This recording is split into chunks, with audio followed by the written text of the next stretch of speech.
2번으로 넘어가겠습니다.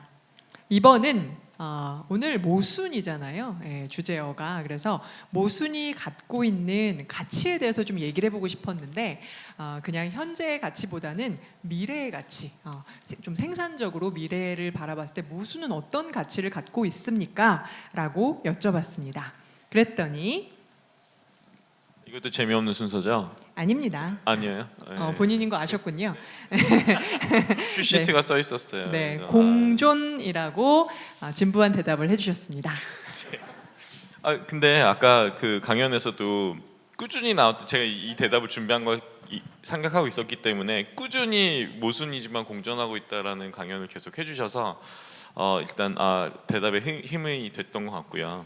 근데 이제 모순이라는 단어에 대한 설명은 이제 이후에 이제 3번에서 나곤 교수님께서도 해주시겠지만, 창과 방패라는 뭐 설명은 이제 앞에 강연에서도 있었고, 전 어렸을 때 몰랐고 가끔 계속 잊어버리기도 하고 그냥 습관적으로 쓰는 단어이기도 한데, 근데 두 개가 공존하지 않았으면 그 단어의 존재는 없었을 거고, 그다음에 그러니까 서로가 있어야지만 의미를 갖게 되는 단어인 거잖아요. 그러니까 서로가 말이 안 되는, 공존하기 힘든 거지만 결국 공존하지 않으면 서로의 의미 자체가 없고, 방패를 만드는 이유는 창을 막기 위해서고, 창을 만드는 이유는 방패를 뚫기 위해서고, 그다음에 또 어찌 보면은 가장 강력한 군대는 방어만 하지 않고 공격만 하지 않고 방어 공격을 다 하려고 하겠죠. 이제 그렇다 보니까 결국은 그러니까 이제 미래의 가치, 원래 내재, 아까 이제 또 모순적인 이미 와 있었고, 네, 그러니까 앞으로 올 것이지만 오지 않겠지만 이미 와 있었다라는 단어를 본다면,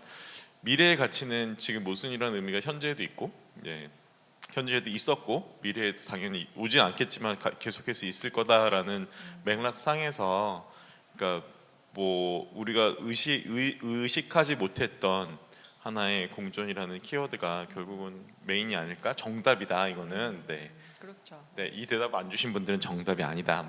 그러니까 공존할 수 없는 것이 공존하는 것이 사실은 미래의 가치다라고 말씀을 주셨는데, 그러면 질문 한 가지요. 정말 좋은 창과 방패가 있으면 둘 중에 하나만 가져야 된다면 안 대표님은 뭘 갖고 싶으세요? 이런 게 모순이구나. 네. 둘 중에 하나만 가져야 된다고요? 네. 누구든 다 없앨 수 있고요. 아니면 어떤 거에도 다 막을 수 있어요. 둘 중에 하나. 저는 창이요. 역시 왜요? 고기라도 잡을 수 있으니까. 네. 네. 교수님은요? 전 교수님께도 여쭤보고 싶었어요.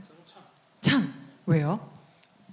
그 고기는 안 대표님이 잡은 거 같이 먹으면 되니까 어차피 세상을 산다는 거는 도전적인 일이 많아야 되면 결국 뚫고 나가야 될 일이 많은 일이기 때문에 방패를 갖고 수비를 하는 것보다는 내가 창을 들고 공격하는 모습이 미래에 우리가 삶을 개척하는 게 아닌가. 그러면 나는 창을 가지고 개척하는 데 쓰겠다. 창이 정답? 네. 저는 혹시 방패 있으세요? 방패. 저 방패할게요. 네, 왜요? 좀 성향상 A형이라 안전지향적이기도 한데요. 근데 재밌는 게 고대 그리스 전사들 있잖아요. 방패가 방어의 무기가 아니고 공격의 무기이기도 했어요. 그러니까 창이 오히려 보조수단이고 방패로 이렇게 축 쳐서 죽이기도 한대요. 네, 그러니까 네. 네. 두 번째, 송하육 교수님, 제가 이번부터는 좀 설명을 써달라고 말씀을 드렸어요. 무슨 말인지 모르겠어가지고. 근데 설명도 안 주시고 무슨 말인지 모르는 대답을 주셨습니다. 보더라인 이게 인간형의 도약. 이게 맞는 말인지 잘 모르겠는데, 이게 사이킥 보더까지는 아니고, 뭔가 이렇게 제가 이렇게 좋아하는 사람들을 보면 항상 저를 따르면서 저의 비밀을 또 밖에 까고 다니는 사람들이더라고요. 근데 그 사람들이 대부분 또 다 창의적이에요. 다 대부분 창의적이어서 또 이게 버릴 수가 없어. 저런 분들 뭐 이렇게 그래가지고 뭔가 저도 이제 집에서 얘기를 많이 하거든요, 와이프랑. 왜 도대체 그런 사람들이랑 어울리냐.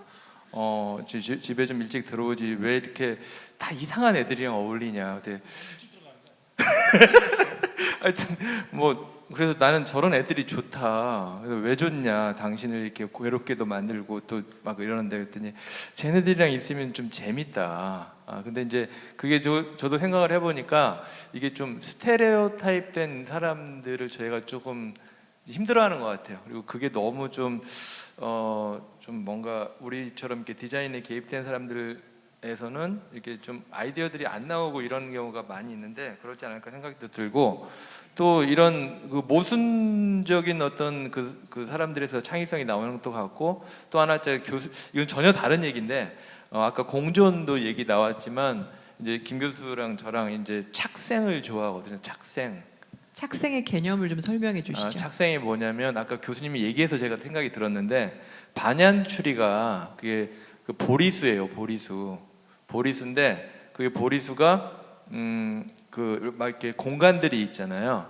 그게 원래 연필 같은 나무가 있다면 보리수가 막 감아서 보리수가 자라나서 그 연필 같은 나무를 보리수가 다 죽여버려서 한 20년 지나면 안에 있는 게 다 썩어서 떨어지면 그 보리수 안에 공간에 막 원숭이들, 새들 뭐 이런 그 생태계가 막 그런 게 형성이 돼요.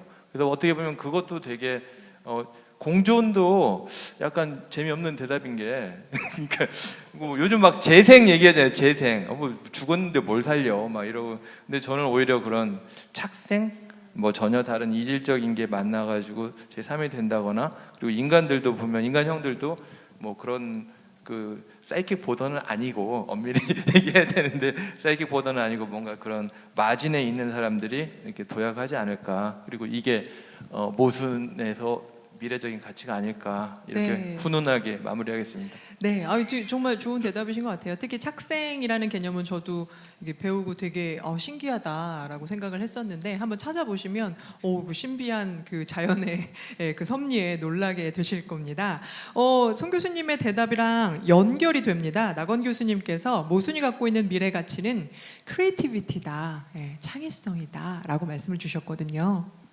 근데 그 모순이라는 요 주제를 가지고 깜빡 잊어가지고 제일 늦게 됐잖아요. 그래서 한 5분 정도 고민을 딱 했는데, 가만히 생각해 보니까 인생이 모순인 것 같고 디자인이 모순인 것 같고 세상이 다 모순인 것 같더라고. 뒤집어 보니까 저랑 우리 집사람이랑 사는 것도 사실은 모순이거든요. 이게 둘이 이렇게 오랫동안 살 수가 없는데 살고 있죠. 그다음에 디자인 얘기 계속 하는데 항상 이성과 감성, 이게 갈등이잖아요, 이게. 그래서 심지어는 뭐 로지컬 이모션 이렇게 얘기하는 사람도 있고, 이모셔널 로직 이렇게 얘기하는 것도 있고. 그러면 결국 우리가 디자인 교육 시키는 거는 모순에 대한 교육을 시키는 거구나, 한마디로. 이제 그러고서 있다가 가만히 생각해 보니까 그 최근에 제가 이제 강의한 게 2달 전인가요? 네네. 2달 전에. 2달 전에 했을 때 하고 그 2달 사이에 제가 그 유튜브 공부를 되게 많이 해가지고 그때 얘기했던 게 상당히 사실이 아닌 게 되게 많더라고요. 그 다시 이렇게 이제 깨닫는 과정도 사실 뭐 모순인데, 그때 최근에 들은 가장 이 창의성으로 가는 가장 중요한 키워드가 의심이더라고. 의심, 다우트. 그런데 다우트도 결국은 모순이잖아요. 그러니까 내가 지금까지 해온 걸 갖다가 한번 다우트, 의심하고 부정하고, 내가 지금까지 해왔던 거 틀렸다는 거를 다른 걸로 가야 되니까 그것도 모순이고. 그래서 이게 결국 앞으로 디자이너들이 뭔가 성공적으로 잘 하려고 그러면 결국 이 모순을 어떻게 잘 다뤄야 될 것이냐 하는 것이 결국 우리 앞으로 창의성으로 가는 길이지 않은가, 이런 생각이 들어서 창의성 이렇게 얘기했습니다. 네, 저는 이 교수님의 이 자기 부정하는 이거 되게 높이 삽니다, 교수님. 정말 창의적이신 것 같습니다. 김영민 교수님 대답을 마지막으로 들어볼게요. 새로운 가능성이라고 대답해 주셨어요. 답을 바꿔도 되나요? 네, 바꾸셔도 됩니다.